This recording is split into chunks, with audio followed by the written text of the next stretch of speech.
이제 하나님 말씀은 누가복음 12장 13절 이하에 있는 말씀부터 오늘 공부합니다. 누가복음 12장 13절 우리 다 같이 읽으십시다. 무리 중에 한 사람이 이르되 선생님 내 형을 명하여 유업을 나와 나누게 하소서 하니,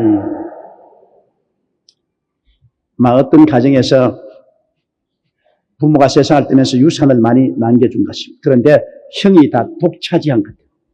그러니까 동생이 이제 주님께 나와서 우리 형이 받은 유업을 나가 나누게 해 주시옵소서.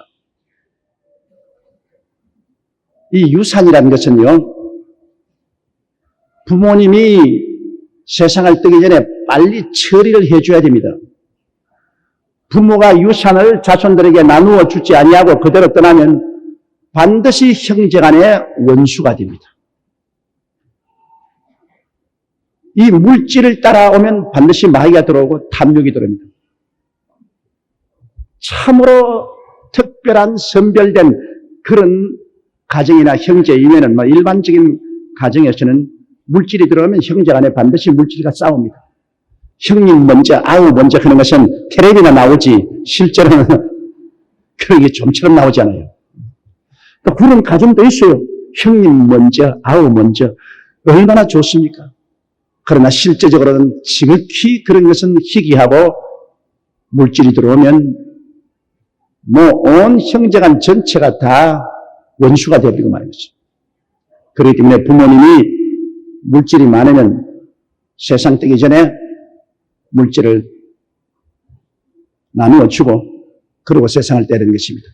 근데 사실 말이지, 오늘날 물질이 있거들랑 자녀들에게는 공부 잘 시켜주고 그리고 시집장가 보내고 난 다음에는 그 물질 부모님이 꼭 잡고 계세요. 나눠주면 안 돼요. 나중에 나눠주면 그때부터 서름이 말로 다 할 수 없습니다. 내 거 줘놓고 내 거 달라고 할 때는 벌써 줄 때는 자기 거 주는 것처럼 생각합니다. 그리고 요사이 여러분, 많은 노인들이 자식이 다 있으면서도 길거리에 허덕이는 노인들이 많습니다. 점점 그 수가 많아지고 있습니다. 왜 그러냐? 장남도 부모 안 모시겠다. 차남도 안 모시겠다. 삼남도 안 모시겠다. 또 아들은 또 아들이기 때문에 그래도 부모 모시겠다고 하지만은 요사이 며느리가 안 모시겠다고 합니다. 요사이 며느리 얼마나 무섭습니까? 여권이 신장돼 가지고서 더구나 남자가 여자 옆에 꼼짝을 못합니다. 이런 처지에 며느리가 부모를 구박하니까 부모가 쓸 땅이 없습니다. 왜냐하면 나이 많이 잡수신 분과 젊은이들 사이에는 세대 차이가 있습니다. 시대가 틀린다고요. 그러면 나이 많으신 부모님이 좀 시대에 틀린 말을 하더라도 아마 그런가 보다 하고서 예 앞에 면전복배라도 하면 좋은데 여자아이는 그렇지 않습니다. 부모가 한마디 하면 10마디 대답하거든. 한마디 말하면 10마디 대답하니까 결국 어떻게 하냐, 부모님들이 보따리 사고 나옵니다. 내가 여기 얻어먹는 것보다는 밖에 나가서 동양을 하더라도 내 속 편히 살겠다. 그래서 보따리를 사고 나와요. 지금 우리 교회에서 하는 양농원이 2곳 있지 않습니까? 엘림이 하나 있고 기동원에 간 가나안 양농원이 있는데요. 지금 줄을 서 있어요. 그 줄을 서 있는 부모님들이 자식이 없느냐? 자식이 다 건재하고 있다고요. 자식이 있는데 보따리를 사고 줄을 서 있다. 왜 그러냐? 너무너무 구박을 당하고 속이 상해서 못 살겠다는 겁니다. 줄을 서 있어요. 그러므로 여러분께서 꼭 이 세상에 사는 동안에 부모로서의 자식에 대한義務를 다하고 난 다음에는 여러분이 꼭 재산 같은 것은 끝까지 보존하고 계세요. 그래 여기 예수님께 한 사람이 와서 선생님 내 형을 면하여 유업을 나와 나누게 하소서. 그렇게 했습니다. 14절에 보십시다. 이르시되 이 사람아 누가 나를 너희의 재판장이나 물건 나누는 자로 세웠느냐 하시고, 예수님은 거기에 대해서 단호하게 재판장이나 물건 나누는 중재서기를 거부했습니다. 왜 그러냐? 주님께서 원하시는 것은 이 세상에 재산이나 물건이 있으면 하늘나라 사업하는 것에 선다면 주님께서 재판도 하시고 중재도 하시는데, 자기끼리 탐욕을 가지고서 물질을 가지고 싸우는 문제, 주님이 이 편 들고 저 편 들어 가지고서 이래도 칭찬 못 받고 저래도 칭찬 못 받을 일을 주님께서는 안 하시겠다는 것입니다. 여러분, 물건 상속하는 데 들어가면요, 아무리 가서 중재를 잘 써도 잘했다는 칭찬 못 받습니다. 똑같이 나눠주면 어떻게 똑같이 나눠주냐고 야단도 쓰이고, 한쪽에 많이 주고 저기 주면 왜 저건 많이 주고 저기 주냐가 야단이고, 절대로 좋은 소리를 듣지 못합니다. 그러므로 주님께서는 그러한 좋은 소리 듣지 못할 세상사의 재판장이나 물건 나누는 자로 서지 않겠다는 것입니다. 그러한 것은 세상 법정에서 해결할 문제지, 우리 주님께서 그 문제를 직접 들어서서 해결하지 않겠다는 것입니다. 15절요. 저희에게 이르시되 삼가 모든 탐심을 물리치라. 사람의 생명이 그 소유의 넉넉한 데 있지 아니하니라 하시고, 제일 인간 생활에 무서운 것이 탐식입니다. 사람이 탐욕이 들어오면 싹 달라져 버립니다. 보통 때 아주 정상적이다가도 탐욕이 들어오면 눈이 싹 돌아가 버리고 그 다음에는 사람이 달라져 버린다고요. 진짜예요. 그렇기 때문에 이 탐욕을 물리쳐야 돼요. 근데 사람이 탐욕이 언제 없어지느냐? 죽을 때 탐욕이 없어집니다. 왜냐면 이 세상에 살다가 뭐 큰 병이 들었다든지 자동차 사고가 났다든지 이래가지고서 이제는 이 세상을 떠날 수밖에 없게 될 때는 세상 탐욕 다 사라집니다. 무슨 소용이 있습니까? 죽어가는 사람에게 돈이나 지위나 명예나 권세가 무슨 소용이 있습니까? 이 세상을 떠나가는 사람에게는 오직 저 세상에 대한 생각만 있지 이 세상에 대한 탐욕이 있을 턱이 없습니다. 그러면 우리가 예수 믿는 사람은, 우리는 예수 그리스도를 구주로 모시고 이 세상에 대해서 죽은 사람들인 것입니다. 그리스도와 함께 죽고 장사지는 바 되었기 때문에 우리 예수 믿는 사람들은 이 세상에 살면서 이 세상에 묶이지 말아야 되는 것입니다. 이 세상에 우리가 주신 것 얻어서 누리고 살지만은 거기에 잡혀서는 안 됩니다.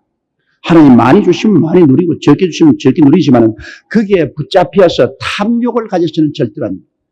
욕심이 생겨가지고서 그걸 움켜쥐기 시작하면 그때로부터 자유를 잃어버리고 마는 것입니다. 완전히 탐욕의 노예가 되어버리고 마는 것입니다. 이 탐심이 제일 무서운 것입니다. 그러나 우리가 늘 회개하고 예수님께 기도하면 이 탐심의 마귀가 우리에게 떠나가는 것입니다. 우리가 하나님께 늘 기도하고 말씀 읽고 성령에 충만하면 마음속에서 탐심이 떠나갑니다. 그러면 마음이 명경처럼 맑아집니다. 마음이 맑아지면 모든 사물이 바로 보입니다. 여러분, 물이 고요하는데 달빛이 비추면 돌아보면 달이 아주 그대로 보이지만은 바람이 막 불면 달이 막 찌그러지고 이저러져서 보이는 것입니다. 우리가 탐심이 없으면 모든 것을 볼 때 정상적으로 보입니다. 정상적으로 보여요. 그러나 탐욕의 바람이 불면 모든 것이 이그러지고 찌그러지게 보이는 것입니다. 이러기 때문에 모든 일에 탐심의 마귀를 물리쳐야 돼요. 성경에는 탐심은 우상숭배라고 말했습니다. 우상숭배는 하나님이 단호하게 버리는 무서운 죄입니다. 그런데 바로 마음의 탐심이 우상숭배라고 그랬어요. 이러므로 우리의 마음속에 탐심을 비운다는 것이 굉장히 중요합니다. 탐욕을 비워야 돼요. 하나님께서는 탐심을 가장 미워하시기 때문에 탐심에 빠지면 하나님 축복도 받지 못하고 천당도 다 잃어버립니다. 그리고 탐욕은 결국 하나님의 가장 심한 심판을 받습니다. 우리가 하나님 앞에서 순리로 살 줄 알아야 됩니다. 욕심을 내지 말고 하나님 믿음으로 살아야 되는 것입니다. 하나님을 믿고 의지하면서 순리로 살면 하나님이 다 복을 주시고, 탐심을 가지면 순리를 잃어버리고 범죄를 하게 됩니다. 욕심을 이루기 위해서 죄를 짓게 돼요. 그러게 되면 심판을 자초하게 되는 것입니다. 이러므로 저희에게 이르시되 삼가 모든 탐심을 물리치라. 사람의 생명이 그 소유의 넉넉한 데 있잖아요. 돈 많다고 해서 그 사람이 영생이 있고, 돈이 없고 가난하다고 해서 영생이 없고, 그런 거 아닙니다. 사람의 생명이란 이 세상에 물질이 많고 적은 것이 있지 않습니다. 사람의 생명이란 예수님을 믿었느냐 안 믿었느냐에 달려있는 것입니다. 예수님이 그 속에 계시냐 안 계시냐, 이게 관건이지, 물질이 많고 자녀면 생명이 있지 않습니다. 또 물질이 많다고 해서 여러분 절대로 행복한 건 아닙니다. 미국의 유명한 부자인 하워드 휴즈, 그는 하워드 휴즈 비행기 회사를 가지고 있고 헬리콥터 회사도 가지고 있고 여러 회사를 가지고 있고 미국의 억만장자입니다. 그는 돈이 너무너무 많았기 때문에 그는 평생에 장가를 안 갔습니다. 왜 장가를 안 갔냐? 한 여자에게 매이기 싫어가지고서 많은 여자를 데리고 즐기기 위해서 장가를 안 갔습니다.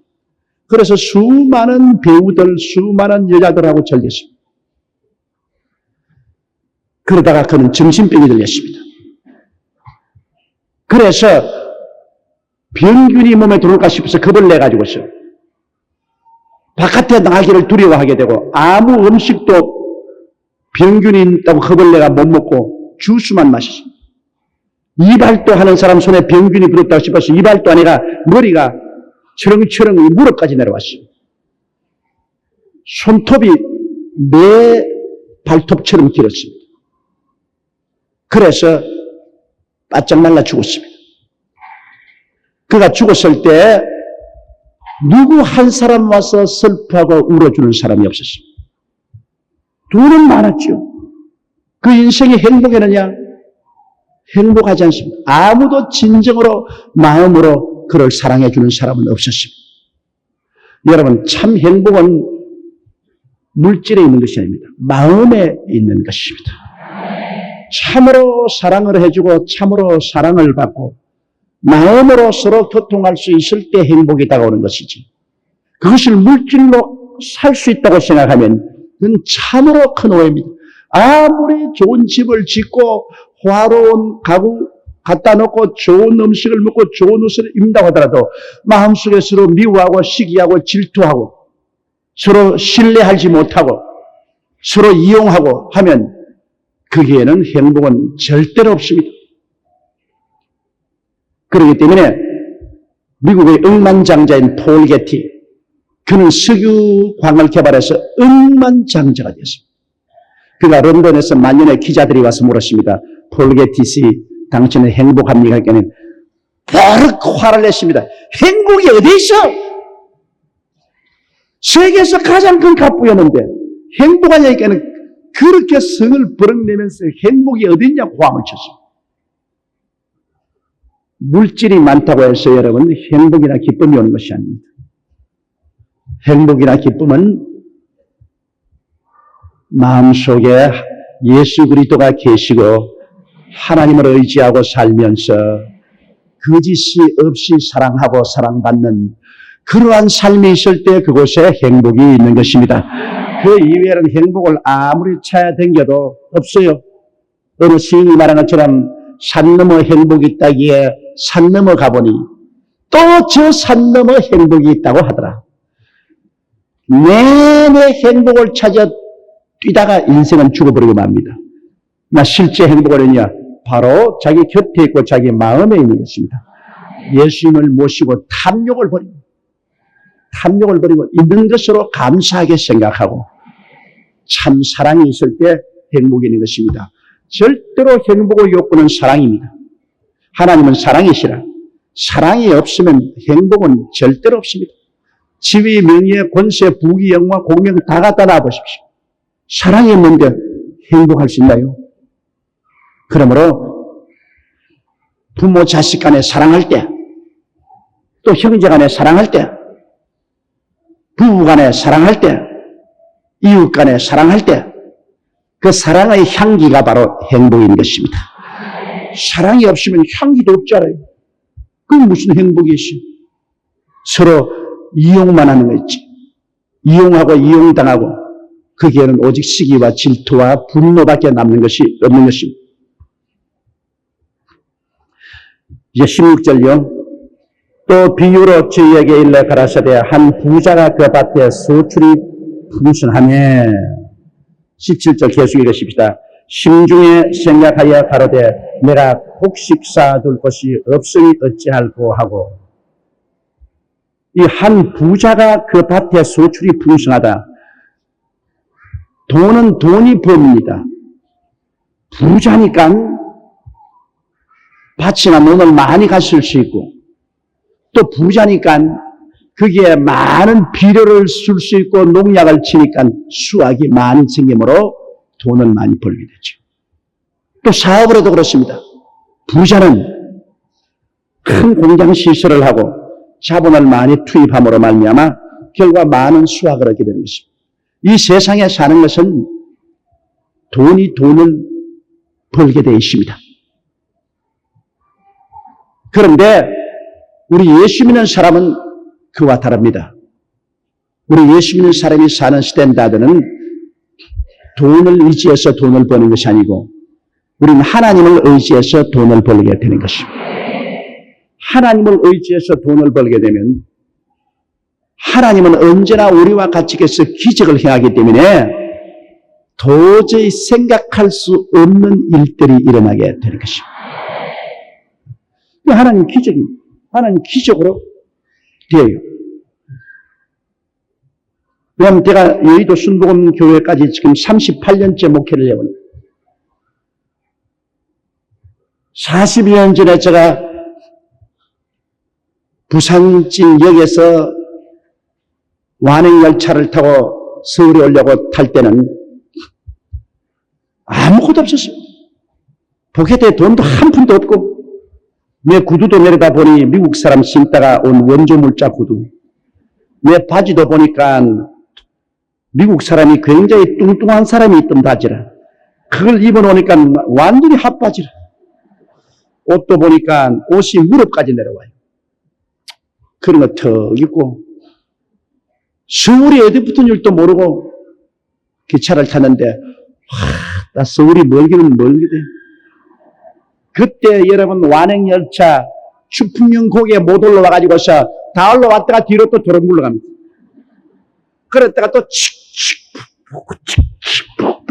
또 추풍령곡에 올라오다가 또 중간에 또 밀어내요. 또 밀어내요. 여러분 그런 거 안 봤지요? 우리는 그런 시대에 살았다고. 기차가 고갯길을 못 올라가지고서 도로 뒤로 미끄러집니다. 그런 기차를 타고 서울까지 오는데 13시간 걸렸어요. 여기서 파리 가는 시간입니다. 요새 비행기 타고 13시간 만에 파리 가요. 그런데 서울에 13시간 만에 도착해가지고서 황혼의 서울 역전에 등멸했는데 갈 데가 없이 나는 제일 먼저 생각해 서울에 일가도 없고 친척도 없고 아무도 없으니까 서울은 부산 같은 줄 알았습니다. 부산에는 다리가 많아요. 그럼 다리 밑에 들어가려고. 뭐 아무것도 없으니까. 근데 서울은 살펴보니까 다리가 없어, 다리가. 어디 갈 데가 없어. 참 그때의 적막한 상태는 말로 다 그 황혼에 제가 머리를 숙여 기도 하나님 갈 데가 없습니다. 나는 어딜 가야 됩니까? 사람이 궁하면 튀입니다. 어떤 생각이냐면 에라 신학교 들어가서 아예 기숙사에 들어가자 그래. 그래서 신학교 이름을 더듬어 찾아오니까 서대문까지 왔어요. 그 이제 9월달 방학을 끝마치고 학생들 돌아올 때쯤 되는데 신학교 들어갔습니다. 그러니까 기숙사가 있어요. 그 기숙사 들어가서 보니까 학생들이 고향에 내려가면서 이부자리들 다 해놓고 갔대요. 그래서 뭐 나무 이부자리 끄집어내서 육 깔아놓고 내 잤지 뭐. 그냥 아무것도 없는데 뭐 체면이 있을 수가 있어. 그러고 난 그다음 아침에 일어나서 식당에 가서 또 앉아있으니까 식당에 일하는 식모 아주머니가 이게 새 사람이거든. 학생 있던 진의 학생이 아닌데 새 사람이. 내가 너무 당당하게 턱 앉아있으니까 밥 주더라고. 그래 밥도 먹고 그다음 또 나무 이부자리 깔아서 자고 그랬는데 그 이부자리 주인이 누구냐? 나하고 동기동창으로 있었는데 그 이부자리 주인. 나중에 그 사람이 학교에 와가지고서 난 이부자리니까 그 이부자리에 같이 끌어안고 잤다고. 그래 막 두 사람 몸에서 이가 막 득실거려가지고서 언제나 저녁에는 전기불 켜놓고 이 잡는다고 기도하는 것보다도 이 잡는 시간이 더 오래 걸렸어.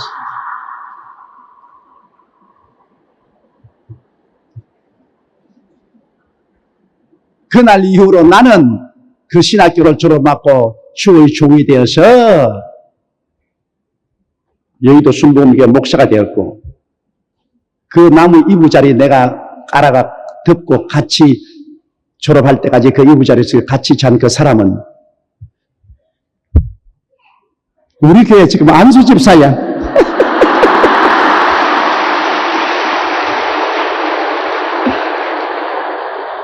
세상이 어쩌다가 그렇게 풀렸노? 우리 교회 지금 현재 안수 집사야. 별수 둘이 없지 뭐 그때는 다 너나 했는데 요사이는 자기 나보면 목사님 집사. 그 사람이 그렇게 해서 아무것도 없이 빈손들로 올라와서 제가 신학교에서 공부를 하고 목회를 했는데 그 사람들마다 그래요. 너 아무것도 없고 빈손들로 어떻게 교회를 하려냐. 그때 난 결심을 했습니다. 난 절대 사람에게 의지하지 않겠다. 미국 선교사에게 의지하고 미국에 의지하고 다른 돈 달라고 이렇게 막 호소하고 있는데 저는 신학교한테 결심을 했습니다. 하나님이 살아계시면 나는 하나님 의지할 것이고 하나님 의지해서 못할 것 같으면 그건 죽은 하나님이니까 그건 믿지 말아야 될 것이고 왜 하나님 두고 내가 미국 사람에게 돈 달라고 하고 선교사에게 돈 달라고 하겠노? 뭐 하나님이 미국 사람보다 못하고 선교사보다 못할 것이냐? 내가 하나님께 의지해야지 사람에게 의지하지 않겠다. 그래서 순수하게 기도하고 하나님을 의지했습니다. 그때 제가 영어를 잘했기 때문에 선교사에게 의지할 수 있었어요. 그리고 선교사들에게 도움을 받았으면 당장 돈도 많이 얻고 순탄하게 큰 교회도 세울 수가 있었어요. 그러나 결심을 했습니다. 하나님이 계시면 하나님이 응답을 해주셔야지 사람을 의지해가 교회를 세워놓으면 그건 사람 교회지 하나님 교회가 될 수 있냐. 그래서 하나님만 의지했는데 욥기에 보면 처음은 미약하나 끝은 장대라고 한 말씀대로 자꾸 하는 것보다 잘 돼요. 그렇게 일이 돼야 돼요. 고생은 많이 했지만 하는 것마다 잘 된다고. 손대는 것마다 다 안 된다고 하는 것도 손을 대면 잘 돼요. 그래서 저는 미국 사람이나 선교사를 의지하지 아니하고 순수하게 하나님께 의지해서 기도하고 우리 성도들의 은총을 통해서 헌금을 통해서 오늘날 여의도 순복음교회까지 짓고 나온 것입니다. 그러므로 이 세상에는 세상에서 돈을 가지고서 사업을 해서 잘 사는 사람도 있습니다. 그러나 우리 예수 믿는 사람은 하나님을 의지해야만 됩니다. 하늘을 짓고 땅을 지으신 하나님이 우리 못 도와줄 바에야 그럼 우리가 믿을 이유가 어디 있습니까? 우리가 종교를 믿습니까? 아닙니다. 살아있는 하나님을 믿죠. 그럼 하나님이 살아계시고 지금도 여기 살아계시는데 그럼 하나님의 능력이 우리를 도와주시지. 그 하나님의 능력을 의지 못하고 사람을 의지하게 되면 나중에 끝까지 사람을 의지해야지 하나님을 의지할 수 없지 않아요. 저는 저희 일생의 신앙생활을 통해서 하나님을 의지해서 목회를 했기 때문에 배짱이 있습니다. 왜? 사람을 의지하면 사람이 안 도와주면 절망하지 않아요?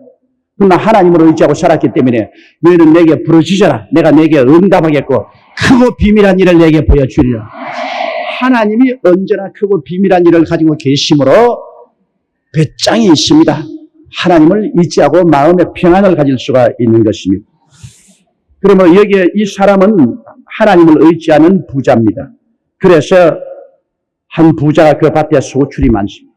밭도 많고 투자도 많이 해가지고 소출이 풍성함에 그가 아주 웃으면서 말하기를 이야 이렇게 수확이 많고 부인이 되었으니 이 곡식을 다 어디다가 간수를 하고 많이 수확이 되었으니까 자기가 있던 창고로 가지고선 도저히 그 곡식을 다 수용을 할 수 없어요. 그래서 18절에 이렇게 말했습니다. 한번 읽어보십시다. 또 가로되 내가 이렇게 하리라.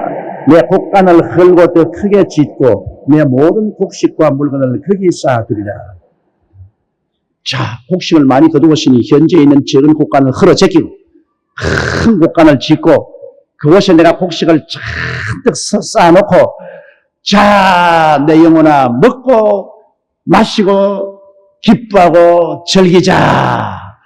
이제 수년 동안 먹을 것을 쌓아놓았으니 안심이다. 그렇게 말을 하는 것입니다.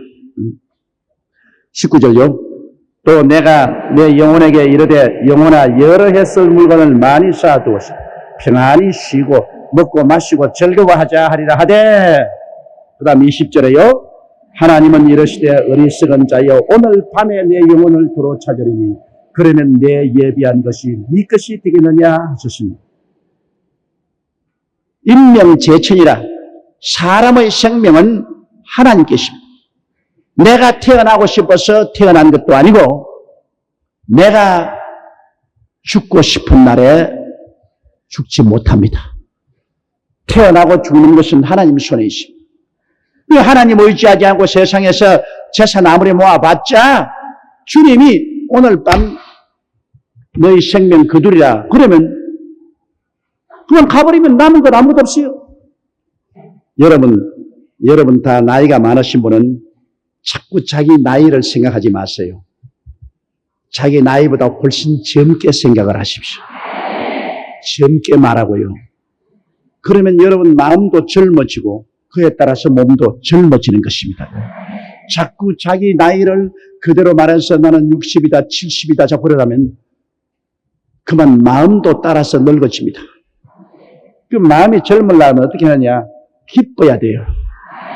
마음이 즐거우면 그것이 양약이 되어가지고서 젊어집니다. 이러므로 성경 말씀은 늘 항상 기뻐하라. 또 내가 말하니 기뻐하라. 그렇게 말했습니다. 그러므로 많이 기쁜 일을 생각하고 슬픈 일은 다 잊어버리십시오. 역사 이후로 살아가면서 슬픔이 없은 때가 없었어요. 문제 없은 때가 없었습니다. 그러므로 우리라고 해서 문제 없으라는 법은 없어요.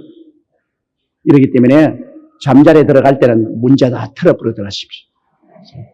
그러니까 하나님께 모든 것을 매일같이 맡기고 마음의 평안을 가지시기를 주의 이름으로 축원합니다. 그 다음 21절요. 자기를 위하여 재물을 쌓아두고 하나님께 대하여 부여치 못한 자가 이와 같으니라. 보십시오. 자기를 위해서 재물을 잔뜩 쥐고 있으면 자기가 죽고 난 다음 그 재물은 다 남의 것이 되고 만나는 것입니다. 그러므로 여기에 하나님께 대하여 부여하라. 여러분 하늘나라에 다 올라가서 여러분이 주님 앞에 서는 그날에는 잘 왔다. 네가 적은 일에 충성했으니 아버지의 큰 것을 맡아라. 이래서 하나님이 복을 주시는 것입니다. 그러므로 여러분 이 부자같이 세상에서는 부유하나 하늘나라에 아무것도 없이 하루 저녁에 올라가 버리고 세상의 물질은 다 남에게 끼쳐버리는 어리석은 사람이 되지 말고 이 땅에 사는 동안에 어찌한지 하늘나라에 부유하게 되시기를 주의 이름으로 축원합니다. 난 여러분에게 바른 말 다 했으니까 그 다음에 천당 올라가서 이게 내 집이 왜 이 모양이냐 그런 소리 하지 마세요. 이제 내가 할 말 다 해주는데 이제 내 시킨 대로 안 해가지고 그러고 난 다음 나중에 천당 올라가서 목사님 나를 잘못 가르쳐가지고서 나 이 모양 아닙니까? 그런 소리가 하면 안 돼요. 다 난 바로 가르쳤다고 난.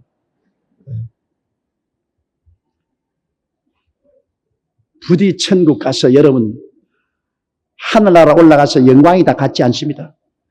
다 하늘에 있지만은 해의 영광이 다르고 달의 영광이 다르고 별의 영광이 다르고 별과 별의 영광이 다릅니다. 보세요. 다 같이 하늘에 있지만 해는 얼마나 빛납니다. 그 다음 달, 해처럼 빛나지 않지만 어느 날 밝아요. 별도 북극성이나 저런 건 크지만은 조그마한 개똥벌레같이 바짝하고 없어지는 그런 별들도 있잖아요. 성경은 말하기를 하늘나라에 올라가 우리의 위치도 그와 같겠다고 하십니다. 어떠한 사람은 해같이 빛나고 어떠한 사람은 달같이 밝고 다른 사람은 별같이 반짝이 돼요. 어떠한 사람은 바짝 개똥벌레같이 뭐 그러고 마음이 아니 존재도 없이 천당 가서도 개똥벌레 신자 되겠어요? 햇빛 같은 신자 되겠어요? 그러면 알아서 하이소. 또 22절요. 또 제자들에게 이르시되 그러므로 내가 너희에게 이르노니 너희 목숨을 위하여 무엇을 먹을까 몸을 위하여 무엇을 입을까 염려하지 말라. 자, 오늘날 이 세상에 사는 사람들이 다 염려하는 것이 그거 아닙니까? 목숨을 위하여 무엇을 먹을까 몸을 위하여 무엇을 입을까 이것이 가장 기본적인 염려와 근심입니다. 사람들의 노력에 가장 기본적인 것이 이식주 문제입니다. 먹고 입고 마시고 사는 것. 이게 인생의 가장 기본적인 문제겠습니다. 그러고 난 다음에 이식주 문제가 해결되면은 그 다음에는 이제는 명예를 원하기 원합니다. 그래서 뭐 사람들 앞에서 명예도 얻고 자기 취미 생활도 하고 뭐 통장도 되고 뭐 구청장도 되고 뭐 국회의원도 되고 이런 것 되려고 해요. 그러나 가장 근본적인 것이 우리 이식주 문제입니다. 그 이식주 문제를 위해서 사람들이 늘 염려를 하고 그리고 분투 노력을 하는 것입니다. 그러나 이 성경은 우리가 살아가는 철학을 가르쳐주고 있습니다. 지혜를 가르쳐주고 있습니다. 이 하나님을 믿지 않은 사람은 전부 물질 위주로 생각합니다. 무엇을 먹을까, 무엇을 입을까, 무엇을 마실까, 어떻게 살까 하는 물질 위주로만 자꾸 생각하고 그 물질을 얻으려고 분투 노력합니다. 그러나 이 성경은 말합니다. 23절 보십시다. 목숨이 음식보다 중하고 몸이 이복보다 중하니라. 순서를 먼저 정해야 됩니다. 무엇을 먹을까 자꾸 염려하는데 먹는 것보다는 그 목숨이 더 중요하니까 목숨부터 먼저 다스려야 됩니다. 자꾸 입는 걸 염려하는데 입는 것보다는 몸이 더 중요하다. 몸이 건강해야 입는 것이 다 필요가 있지. 몸이 병들어 죽어버리면 뭐 아무리 좋은 옷 시체에다가 입혀놔봤자 소용이 없어요. 그러니까 먼저 할 건 먼저 하고 나중 할 건 나중 하고 순서를 먼저 하라. 목숨이 음식보다 훨씬 중요하고 몸이 옷보다 중요하다. 그러면 중요한 것을 제일 먼저 돌봐야 된다. 그 말인 것입니다. 그러면 보십시다. 24절요. 까마귀를 생각하라. 심지도 아니하고 거두지도 아니하니 골방도 없고 창고도 없으되 하나님이 기르시나니 너희는 새보다 얼마나 더 귀하냐. 까마귀나 새들보다 우리가 얼마나 귀합니까? 우리는 하나님의 형상과 모양대로 지어받았지 않았습니까? 그러므로 우리가 음식보다 목숨을 더 중요하게 여기면 목숨은 예수님이 우리 목숨을 구해주기 때문에 예수님을 먼저 섬겨야 되는 것입니다. 옷보다 몸이 더 중요하니 이 몸은 하나님의 성전이라 이 몸에 하나님을 모시고 섬겨야 됩니다. 그러므로 예수님을 모시고 이 몸으로 하나님을 섬기는 이 가장 중요한 것부터 먼저 해야지. 순서를 바꿔가지고서 목숨은 내버려 놓고 자꾸 먹기만 하려고 몸은 내버려 놓고 옷만 잘 입으면 어떻게 해요? 그 다음 25절요. 또 너희 중에 누가 염려함으로 그 키를 한 자나 더할 수 있느냐. 밤새도록 염려한다고 키가 쫙 뻗어서 한 자나 길어지겠어요? 안 돼요. 염려가 문제를 해결은 절대로 안 합니다. 염려 근심한다고 해서 문제가 해결되지 않아요. 문제 해결은 오히려 하나님께 맡겨버리고 근심 안 해야 문제가 해결되지. 염려 근심하면 괜히 짜증만 나고 소화만 안 되고 잠만 안 오고 그리고 사람들에게 불평만 끼치고 우울할 따름이지 염려 근심이 문제를 해결할 수 없습니다. 그러나 예수 안 믿는 사람은 염려 근심할 수밖에 없어요. 그 짐을 맡길 데가 없습니다.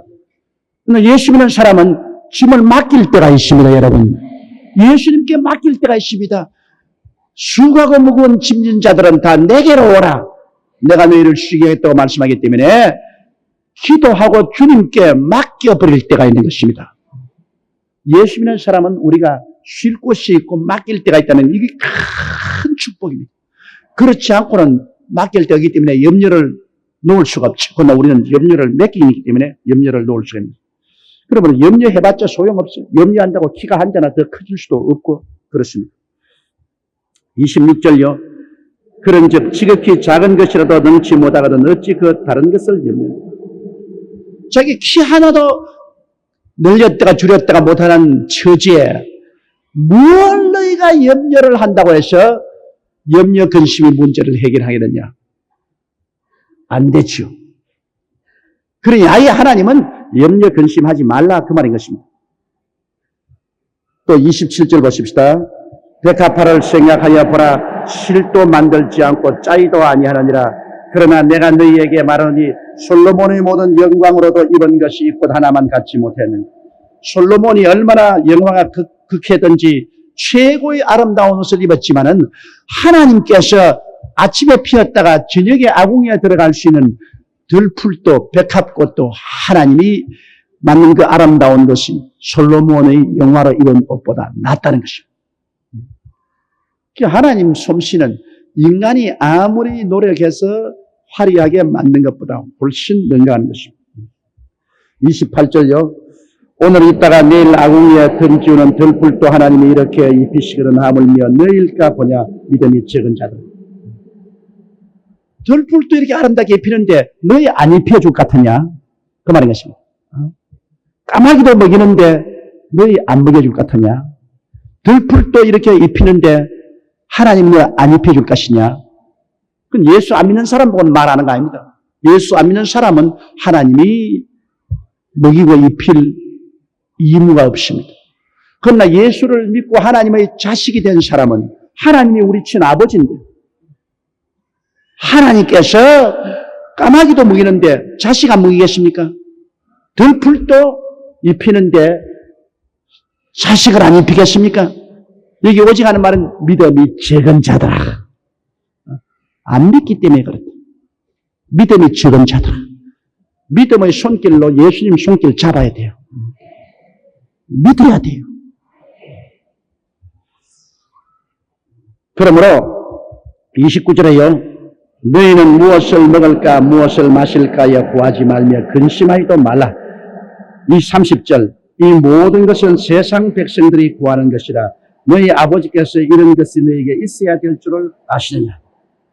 우리 아버지께서 따라 말씀하세요. 너희 아버지께서 이 모든 것이 너희에게 있어야 될 줄을 아시느니라. 여러분의 아버지가 누구지요? 그렇다면 하나님이 여러분의 아버지면 왜 걱정해요? 말은 그렇게 하면서 속으로는 안 믿지, 그죠? 속으로도 믿어요? 그러면 됐어요. 하나님이 여러분의 아버지로서 하늘과 땅의 모든 권세를 다 가지고 모든 것을 다 짓고 그 하나님이 여러분을 사랑하사 그 아들 예수님을 보내셔서 십자가에 몸을 찢고 피를 흘리기까지 해서 사랑해서 구원해 준 그 하나님인데 그 하나님이 어찌 여러분에게 먹고 입고 마시고 살 수 있는 것을 돌봐주지 않겠습니까? 아예 믿는 중에 배짱 있게 믿으십시오. 하나님 나 굶으면 하나님 손해지면 내 손해입니까? 하나님 창피하지요. 안 믿는 사람 앞에서 하나님 믿는 날 굶주려 놓으면 하나님 아버지 실력 없다고 창피하지 않겠어요?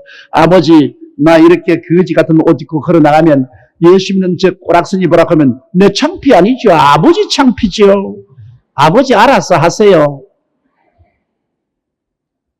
그 얼마나 강한 기도입니까? 아버지 그러니 아버지 영광 위해서 제가 먹어야 되겠고 아버지 영광 위해서 제가 입어야 되겠어요. 아버지, 그러므로 돌봐주세요. 오냐. 알았다. 그럴 거 아닙니까? 그러니까 여러분, 정말 하나님을 좀 더 가까이 알고 배짱 있게 믿게 되시기를 주의 이름으로 축원합니다.